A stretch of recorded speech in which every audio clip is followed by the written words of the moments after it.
Assalamualaikum. My name is Arif Sadakat and my topic of presentation is percussion of respiratory system. These are a content which I am going to present in this presentation. Then the first is what is percussion of lung. Percussion of lung is a tapping on the patient chest wall with our hands and observing the sounds and comparing them with the normal sound to absorb the amount of the air in the lungs or any organ of the chest.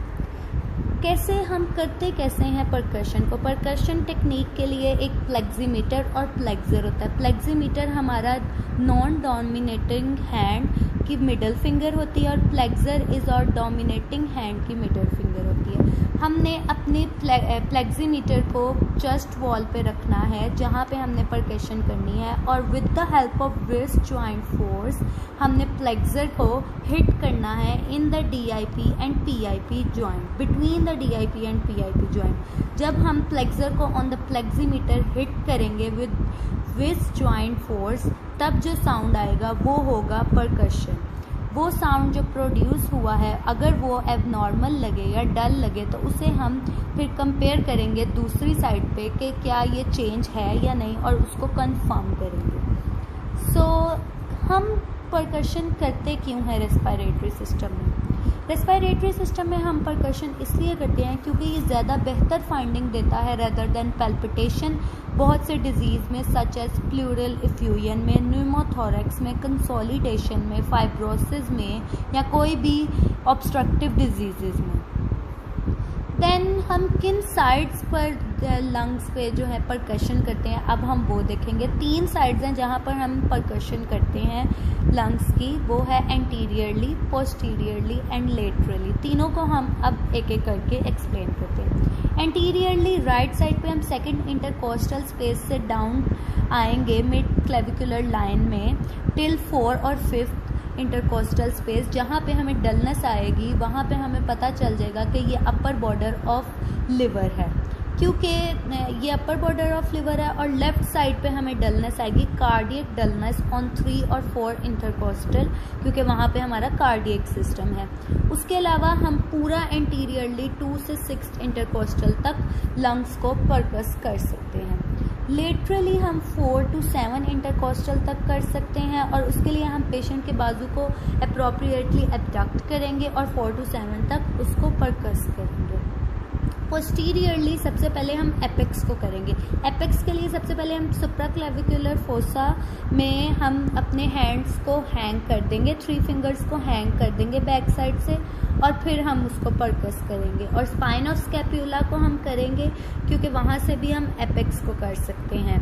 उसके अलावा spine of scapula के नीचे 4 to 5 centimetre नीचे से हम दोबारा lung को इसलिए परकस करेंगे क्योंकि स्पाइन जो हमारी 4 to 5 सेंटीमीटर की होती है वो कवर कर लेगी हमारे इतने लंग को, तो वहाँ से वो परकस हरगिज़ नहीं हो सकता. तो इसलिए हम नीचे से स्टार्ट कर देंगे. उसके आगे परकशन नोट्स. अब ये इसमें हमने परकशन तो कर ली पूरे पेशेंट की, लेकिन वो नॉर्मल साउंड्स हैं या नहीं हैं, और अगर नहीं है तो वो क्या उसमें डायग्नोसिस हो सकता है, अब वो हम इसमें देखेंगे. सिर्फ हमने टैपिंग तो नहीं करते रहना ना, हमें ये पता होना चाहिए कि ये साउंड्स क्या इंडिकेट करते हैं. Resonant sound. रेजोनेंट साउंड वो साउंड है जो एक हमारे नॉर्मल हेल्दी लंग टिश्यू से आता है. टैपिंग जब उस पर करें तो उससे आता है. रेजोनेंट साउंड तब प्रोड्यूस होता है जब हमारे लंग्स में एडिक्वेट एयर मौजूद होती है जितनी नॉर्मल अमाउंट में होनी चाहिए और उससे एक high pitch resonant sound produce होता है. लेकिन जब कोई ऑब्स्ट्रक्टिव डिजीज़ या कोई भी ऐसे डिजीज़ जो कि एक्सपायर ना होने दें एयर को, इनहेल तो होता जा रहा है लेकिन आगे गैसियस एक्सचेंज उस तरह से सही नहीं हो रहा है, तो तब एक हाई प्रेशर ऑफ एयर बन जाता है लंग्स में. उसकी वजह से जो रेजोनेंट साउंड प्रोड्यूस होता है, जो साउंड प्रोड्यूस होता है उसे हम हाइपर रेजोनेंट कहते हैं क्योंकि ये चेंज होता है देन रेजोनेंट. अब जैसे न्यूमोथोरैक्स है, न्यूमोथोरैक्स हमें हमेशा एक साइड पे होता है जिसको भी होगा, तो न्यूमोथोरैक्स का अगर एक साइड से हम परकस कर रहे हैं और वो हमें साउंड हाइपर रेजोनेंट आ रहा है, ऊपर से हम नीचे आ रहे हैं और नीचे वाले लोब में आके हमें रेजोनेंट फील हुआ है, तो हम ऊपर दूसरी साइड पे जाएंगे और दूसरी साइड पे कंफर्म करेंगे। अगर दोनों साइड में डिफरेंस आ रहा है हम उसे कंपेयर करेंगे कि हाँ इस तरफ रेजोनेंट है और इस तरफ हाइपर रेजोनेंट है, फिर हम उसकी डायग्नोस पर कंफर्म करते हैं।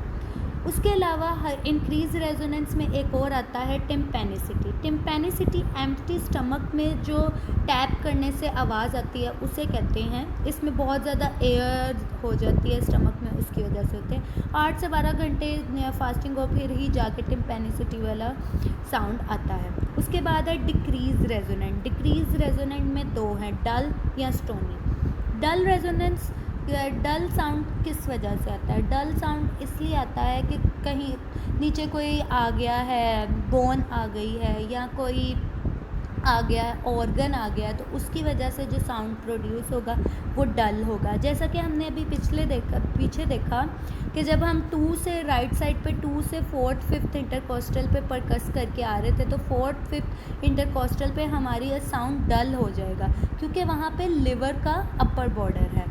उसी तरह दूसरी साइड पे लेफ़्ट साइड पे 3rd 4th पे कार्डियक डलनेस आ गई थी। उसके बाद है स्टोनी डल। स्टोनी डल बेसिकली सबसे ज़्यादा होता ही प्लूरल इफ्यूजन में, और ये बोन्स पे भी होता है और प्लूरल इफ्यूजन पे और एम्फाइमा में। प्लूरल इफ्यूजन पे क्यों होता है? जब हम टैप करेंगे नीचे प्लूरल इफ्यूजन है तो जो फ्लूइड होगा साउंड उसमें एब्जॉर्ब हो जाएगी और हम तक दोबारा वो रिफ्लेक्ट होकर नहीं आएगी। इसके अलावा एक और होती है इम्पेयर्ड। इम्पेयर्ड जो होती है वो ना डल होती है ना ही रेजोनेंट होती है, वो इन दोनों के बीच में ही होती है। और ये ज़्यादातर उन जगहों पर आती है जहाँ पे जंक्शन होती है सॉलिड ऑर्गन की विद लंग्स। जैसा कि लिवर में 4th 5th से थोड़ा ऊपर एक जंक्शन होगी जहाँ पे लिवर का अपर बॉर्डर का भी थोड़ा पार्ट होगा और लंग्स के पैरेन्काइमल सेल्स भी होंगे, तो वहाँ पे जो है जो साउंड आएगा वो इम्पेयर्ड डल साउंड होगा, ठीक है। और उसके अलावा फाइब्रोसिस में भी इम्पेयर्ड साउंड आते हैं। So this was my presentation on percussion of respiratory system. Thank you.